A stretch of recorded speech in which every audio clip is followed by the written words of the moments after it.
In the summer of 1943, somewhere over the scorched hills of Sicily, an American aircraft screamed out of the sky at nearly 400 miles per hour. It wasn't a fighter. It wasn't a bomber. The men who flew it couldn't quite decide what it was. The men on the ground who watched it work, friend and enemy alike, simply called it terrifying. Its name was the A-36 Apache, and almost nobody remembers it. That's the first thing you need to understand about this aircraft. It has been buried, quietly, almost deliberately, beneath the legend of a more famous machine. A machine that flew higher, flew farther, flew longer, and became perhaps the most celebrated American warplane of the entire Second World War, the P-51 Mustang. But here is what the history books rarely tell you. The Mustang that changed the war, the escort fighter that punched through the Reich's defenses and protected the bombers over Berlin, that aircraft almost never existed. The production line that built it nearly shut down before a single combat-ready example rolled off the factory floor. What kept it alive was the A-36, an aircraft born from desperation, defined by contradiction, and ultimately erased by the very legend its existence made possible. This is its story.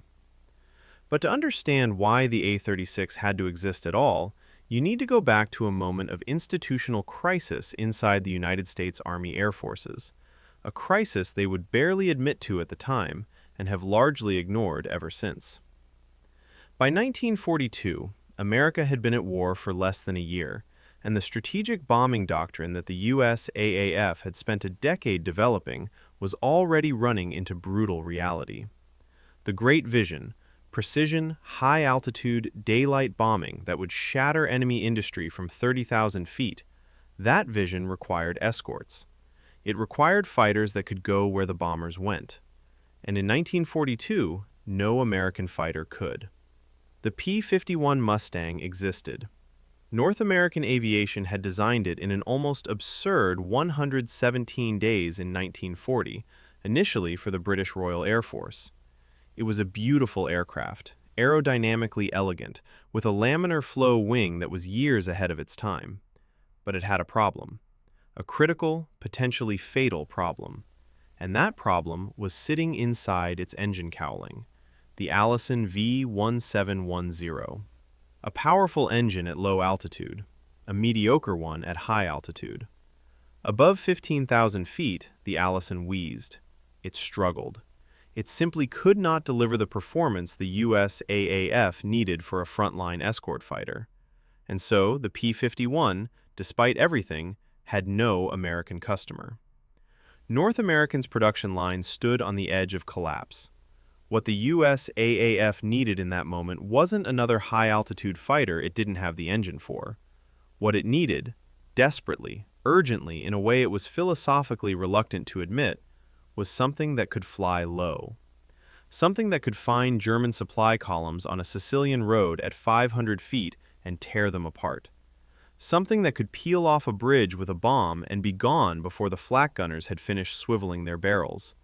In other words, a dive bomber. The US AAF did not like this idea. The dive bomber was, in their institutional worldview, a relic. It was the Stuka. It was yesterday's doctrine. The Americans had watched the Ju-87 dominate the early war and then get massacred over Britain, and they had drawn their conclusions. But ground commanders in the field were drawing different ones. They needed close air support. They needed something flying low and dirty and precise over the front lines. And so, a compromise was born.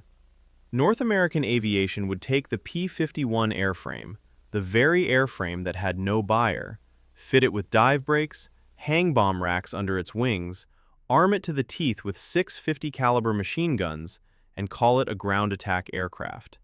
500 would be ordered. The production line would be saved. The result was the A-36A Apache, and it would enter the war carrying a secret that nobody in the US AAF was quite ready to confront. Before we talk about what the A-36 did in combat, we need to understand what it actually was. Because the gap between what it was designed to be and what it became in the hands of the men who flew it is one of the most revealing stories in American aviation history. On paper, the A-36A was a purpose-built dive bomber.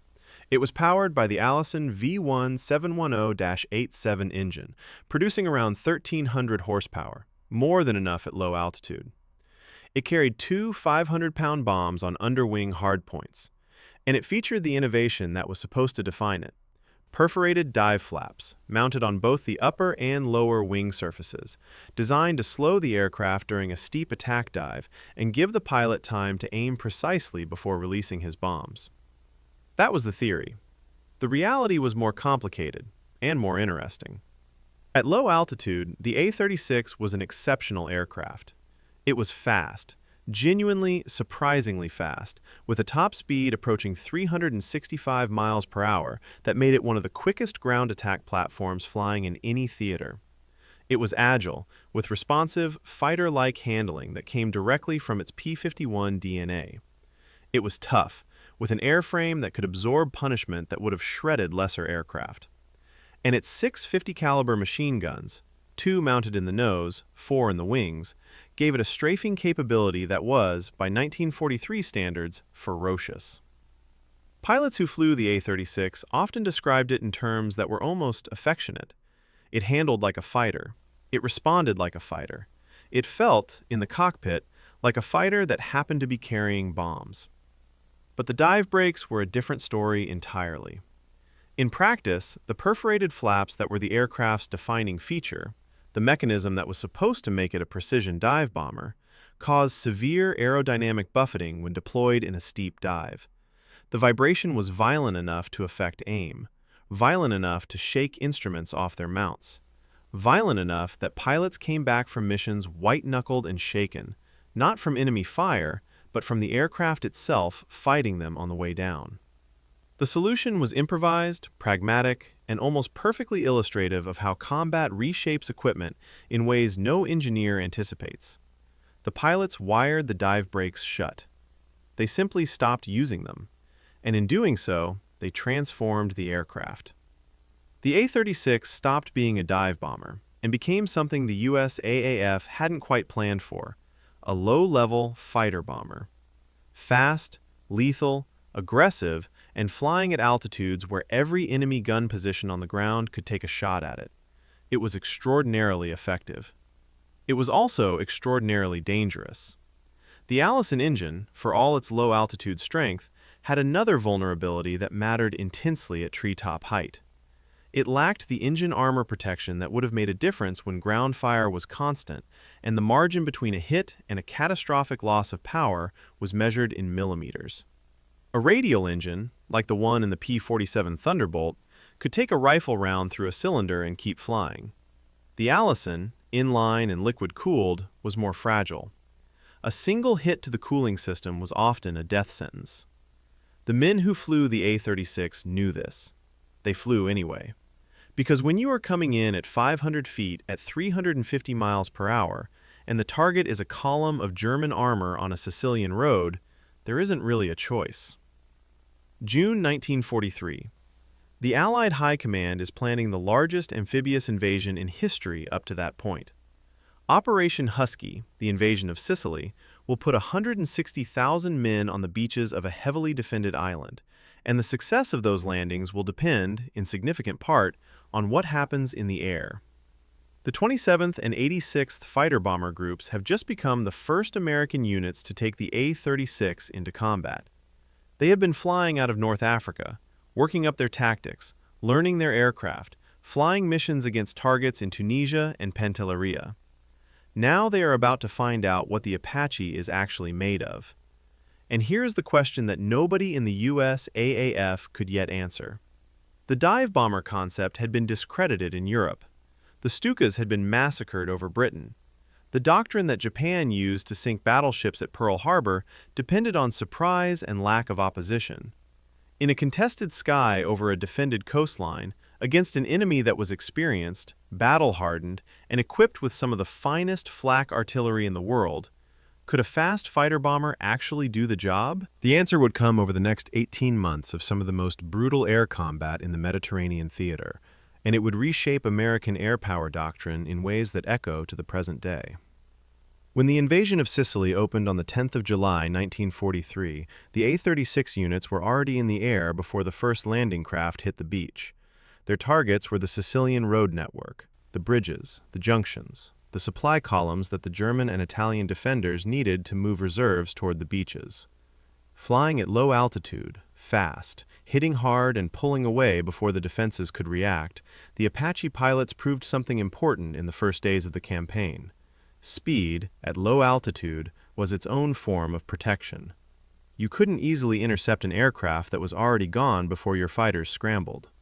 But the losses were real, and they were painful.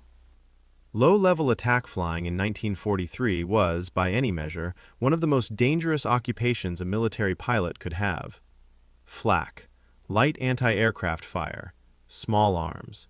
Every infantryman with a rifle was a threat when you were flying at 500 feet. The A-36 units absorbed casualties at a rate that shocked even commanders who had expected the work to be costly. Sicily fell in 38 days, faster than most Allied planners had projected. And while no single factor explains that speed, the sustained interdiction campaign flown by A-36 units, cutting roads, destroying supply lines, hunting German columns trying to move by day, was a significant part of it. The Apache had proven itself. Now came Italy, and Italy would be a different kind of war entirely. To understand what the A-36 truly was, you have to hear from the men who sat in its cockpit.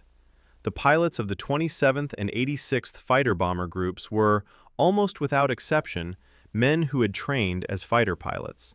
They had expected to fly P-38s or P-40. Many of them had expected, eventually, to get P-51s. Instead, they were handed an aircraft with "attack" in its designation and bomb racks under its wings, and told to go do things that made fighter pilots uncomfortable. What they discovered surprised them. The aircraft handled beautifully. It was responsive in a way that ground attack aircraft simply weren't supposed to be. In a turning fight, which it occasionally found itself in, because the Italian sky was never entirely free of Luftwaffe interceptors, the A-36 could hold its own against contemporaries in a way that astonished pilots who expected a bomb truck. And here is a detail that tells you everything about the fighter DNA of this aircraft. The 27th Fighter Bomber Group, flying a plane officially designated as a dive bomber, was credited with confirmed aerial kills against Messerschmitt Bf-109s, an attack aircraft shooting down frontline German fighters. The USAAF noticed. The Luftwaffe also noticed. German after-action reports from the Sicilian and Italian campaigns noted the A-36 with a respect they rarely extended to Allied ground attack aircraft. The specific complaint that appeared repeatedly was the speed. German ground forces were accustomed to having time, not much time, but some, between the warning that Allied aircraft were inbound and the moment of impact. With the A-36, that margin collapsed. By the time the warning reached the column, the aircraft was already on them. The flak gunners adapted, as they always did. They learned to set up overlapping fields of fire on the approach routes the Americans favored. They learned that the Apaches tended to attack along road axes and river valleys, and they positioned their guns accordingly. The losses in the Apache units rose as the German air defense network in Italy became more sophisticated. But the pilots adapted too. They learned to vary their approach angles, to come in from unexpected directions, to use terrain masking in ways that pushed the boundaries of what was theoretically possible at 350 miles per hour. By the time the Italian campaign reached its grinding middle phase, the winter line, the approach to Monte Cassino, the nightmare of Anzio, the A-36 units had developed a tactical sophistication that went well beyond anything the aircraft's designers had imagined. January 22, 1944. Allied forces land at Anzio, south of Rome, in an operation intended to outflank the German winter line and break the stalemate that has locked the Italian campaign in the mountains for months. The initial landings are almost unopposed. For a brief, tantalizing moment, the road to Rome seems open. It doesn't stay open. The Germans recover with a speed and professionalism that stuns Allied commanders. Within days, the Anzio beachhead is contained. Within weeks, it is under siege. And in February 1944, German commander Albert Kesselring launches Operation Fischfang, fish catch, a massive armored counterattack designed to drive the Allies back into the sea. What stands between the beachhead and catastrophe in those desperate February days is not only the infantry dug into their positions, it is the air. A-36 units, along with P-40S and other Allied aircraft, fly continuous close support missions over the Anzio perimeter during the German counterattack. They are hunting armor. They are hunting infantry in the open. They are flying in weather that would normally keep aircraft on the ground, at altitudes that make every mission a lottery with enemy fire. Operation Fischfang fails. The Anzio beachhead holds.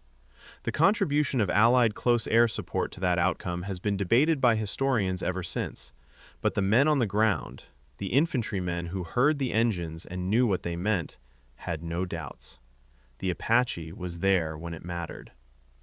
While most of the A-36's operational history belongs to the Mediterranean, there is another chapter of its story that is almost entirely forgotten, even by the historians who know the aircraft: the China-Burma-India theater.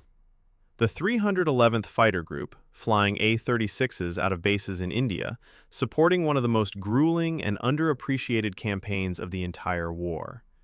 These were the men flying close support for Merrill's Marauders, the American long-range penetration force fighting its way through the Burmese jungle toward Myitkyina, cut off from conventional supply lines, depending on airdrops and the occasional airstrike to stay alive and keep moving. The terrain was unlike anything the Mediterranean pilots had faced. Mountains, jungle, monsoon cloud. No clear front lines. Targets that appeared without warning and vanished into the canopy before a second pass was possible. The A-36 pilots of the 311th adapted, as their counterparts in Italy had adapted, developing tactics on the fly in conditions for which no training manual had been written. They flew escort for the transport aircraft supplying the Marauders. They hit Japanese supply lines, airfields, and troop concentrations in a theater where air superiority was contested and the margin for error was essentially zero. Their contribution to the Burma campaign rarely appears in the standard histories. The A-36 was already being phased out by the time the battle for Myitkyina reached its conclusion in August 1944. But the men of the 311th flew it into one of the most demanding environments of the entire war, and they flew it well. By late 1943, something was changing in the wider war, something that would determine not just the fate of the A-36, but the fate of the entire air campaign over Europe. The strategic bombing offensive was bleeding. The 8th Air Force was taking losses over Germany that were, by any rational calculation, unsustainable.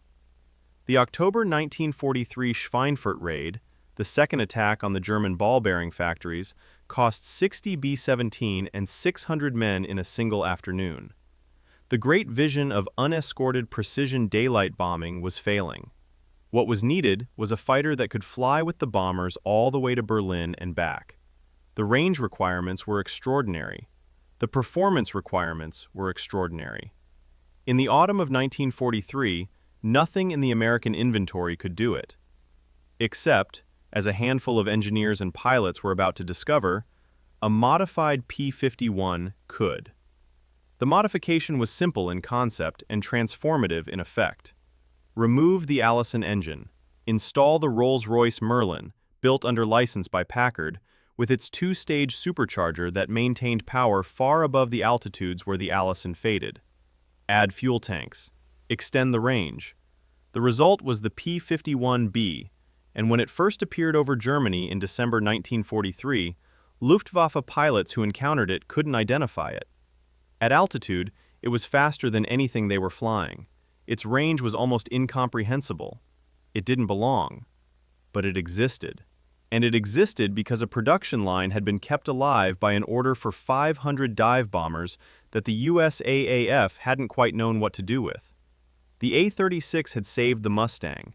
Now the Mustang was about to make the A-36 obsolete. The replacement of the A-36 by the Merlin-engined P-51 was not a story of failure. It was something more complex, and in some ways, more poignant than that. The A-36 hadn't failed. It had succeeded. succeeded well enough that the need for it had changed.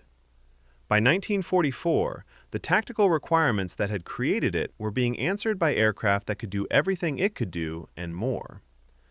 The P-47 Thunderbolt, with its massive radial engine and enormous bomb load, was a superior ground attack platform in almost every quantifiable sense. Its radial engine could absorb ground fire that would have been fatal to the Allison-powered Apache. It carried more bombs. It was, if anything, even harder to kill. And the P-51, the aircraft whose existence the A-36 had underwritten, was transforming the entire strategic picture. Every P-51 that went to escort duty over Germany was one step closer to ending the war from the air. The priority of the fighter airframe had shifted from the mud and roads of Sicily to the skies above the Ruhr, and the Apache no longer fit the new requirements. The 500 aircraft that had been built were wearing out. Attrition in the Mediterranean had taken a steady toll. Replacement parts were becoming harder to source as production had long since ended. By mid-1944, the A-36 was disappearing from frontline service almost without ceremony.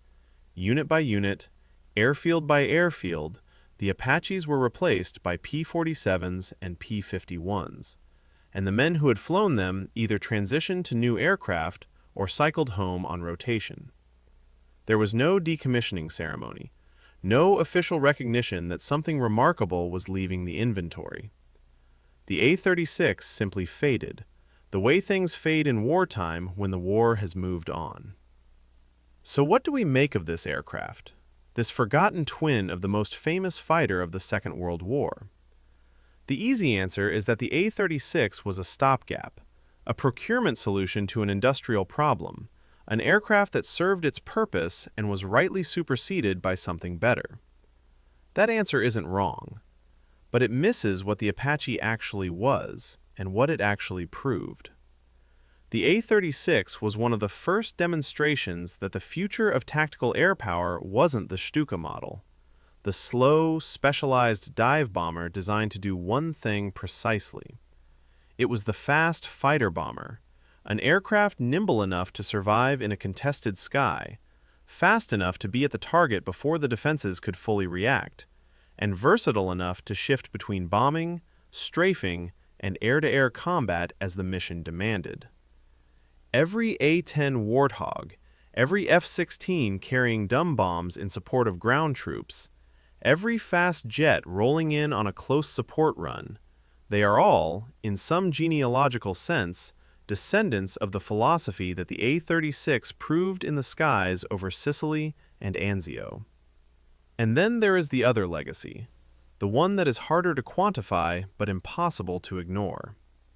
Without the 500 A-36s ordered in 1942, there is a real and arguable probability that the P-51 Mustang does not survive as a program. The production line at North American shuts down, or shrinks to a scale that delays the Merlin engine conversion by months, perhaps longer. The escort fighters don't arrive over Germany when they did. The daylight bombing campaign continues bleeding men and aircraft at Schweinfurt rates. The timeline of the air war shifts. History doesn't work in clean counterfactuals. The war was won by too many factors, by too many individual acts of courage and industrial scale and strategic decision for any one aircraft to be credited with changing it. But the contribution of the A-36 to keeping the P-51 alive, and therefore to the air superiority that made D-Day's air umbrella possible, is not a trivial footnote. It is, if you look at it clearly, one of the quiet pivots of the entire war. Here is one final detail about the A-36 Apache that perfectly captures what this aircraft was. The name Apache, the name it is known by in every book that bothers to mention it, was never officially assigned by the United States Army Air Forces. The USAAF did not formally name it. The pilots and ground crew used Apache informally, and it stuck, but in official documents it was simply the A-36A, a designation, a number, not quite a name. The most famous fighter in American history got a name that echoes through every history of the air war. The aircraft that kept it alive long enough to become famous got a number.